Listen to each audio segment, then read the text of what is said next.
It's the Real Estate Podcast, brought to you by ANZ Home Loans for financial well-beings. And welcome to another episode of the Real Estate Breakfast, available on iHeartRadio every morning and also on Spotify and Apple and wherever you get your good podcast from.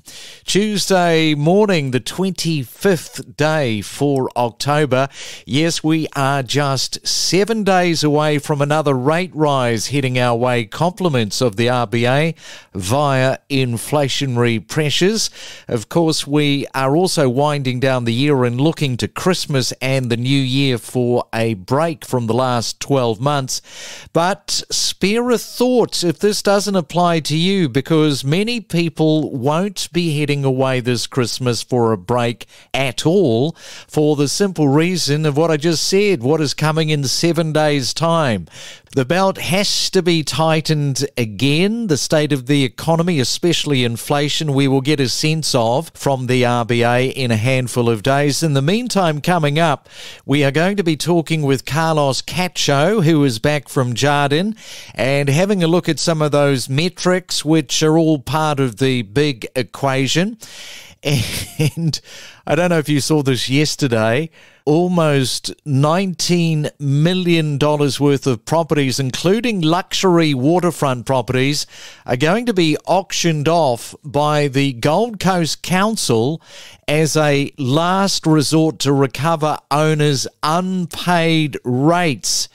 Yes, you can't beat the system. When it comes to paying your rates, you just can't beat it. Domain reported yesterday that the council has scheduled in a public notice 22 properties for auctions at a Southport Conference Centre coming up on November the 3rd. That is not too far away at all, and there'll be plenty of people going along to see if they can pick up a bargain. But I just wonder how many of these miraculously will be settled with the council for outstanding rates. We talk with leading property commentators with analysis, predictions, forecasts, and what's trending every morning from 6:30. It's the Main Centre Forecast with PRD, selling smarter every day. All right, let's have a look at your weather on this Tuesday morning. First, we go to Sydney, expecting 1 or 2 showers, a possible storm in the forecast, and a high of 27 degrees. In Melbourne today, expecting showers also, your high of 23. In Brisbane, showers with a possible storm also, and your high of 29.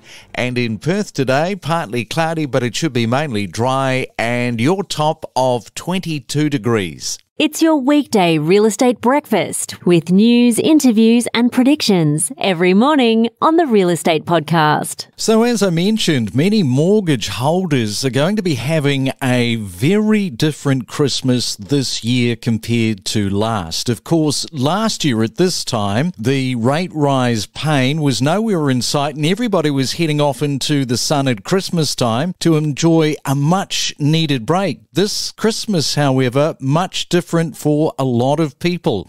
And the culprit, the villain in all of this is consumer spending, which has been out of control. When is the slowdown coming? Well, let's welcome back Carlos Cacho from Jarden. He is the Chief Economist for Equity Research.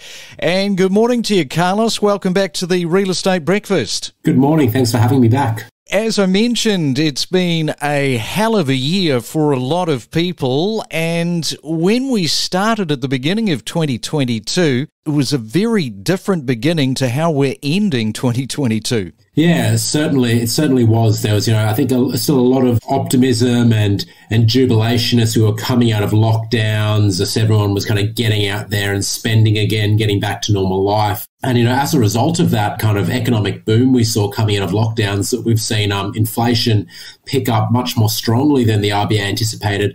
And so they've hiked, started hiking rates well ahead of where they expected they would be last year or even at the beginning of this year. We've already got 2.5% of rate hikes under our belts. We're expecting we're going to get to about 3% by the end of this year. And that's going to be putting a lot of pressure on some households, particularly those more recent borrowers with large mortgages as they head into Christmas. Yeah, and I want to talk about the economic growth and that slowdown, the brakes being applied. As mentioned, we're 7 days away from another rate rise. Where do you think the RBA is heading into this seventh rise? Look, I think it's pretty clear from their recent communications it's going to be another 25 basis point or 0.25% move.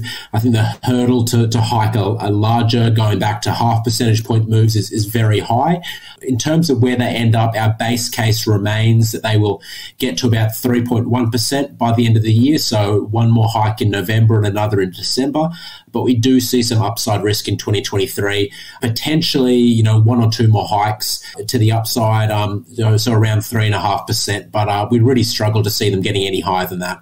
And the lag effect, I want to talk about that because the lag effect of these rate rises isn't really being felt for months after the rate rises are given. So given that the earlier rate rises have shown their effects, what is the RBA likely to be feeling at the end of October with what they're seeing in the economy?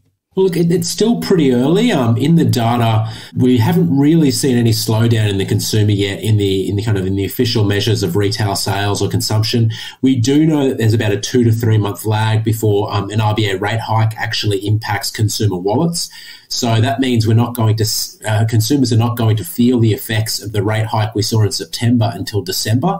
In our view, we're not going to see the sign of that moderation in spending really come through until the end of this year. So far, there's really not much evidence of it yet, aside from just sentiment being quite low. We do think you're going to see that increase in mortgage repayments starting to be felt, and seeing a bit of a softer consumer spending as we head into Christmas. Yeah, and it's all about spends.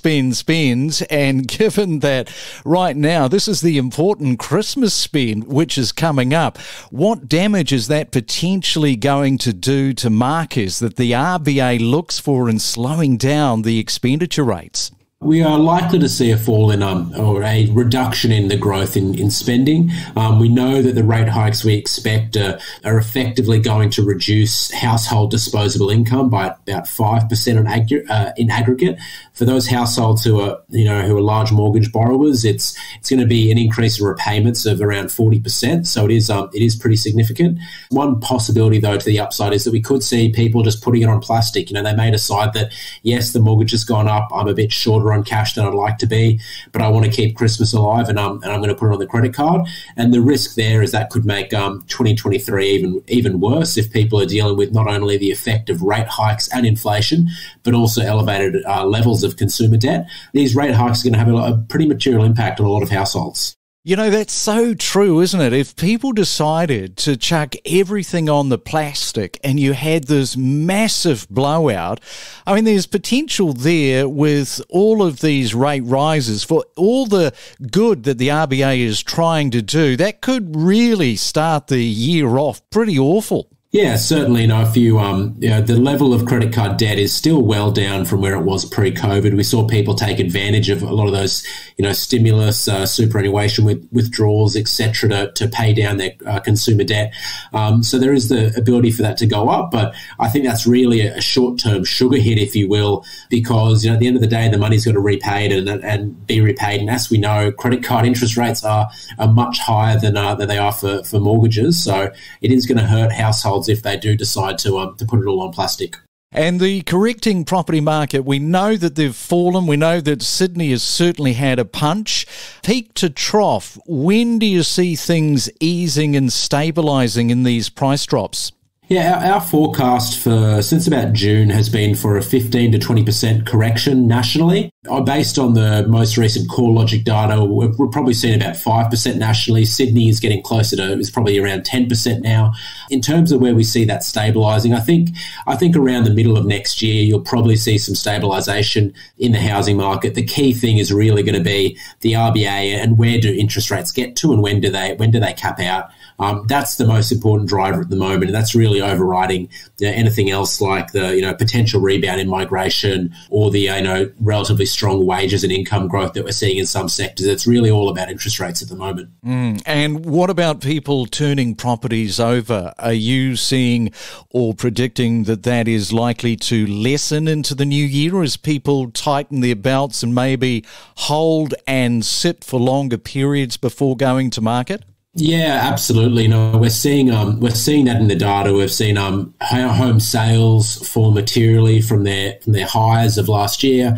We've seen turnover in the market slow from above 6% to below 4% on a quarterly basis. The feedback we're getting from real estate agents that we speak to is that probably listings and volumes are tracking down 20% plus for the spring selling season this year. They're telling me that really the only vendors they're talking to are those that are selling because they need to upgrade or they're selling because of a life change like a divorce or death in the family. So you don't have those opportunistic vendors in the current market.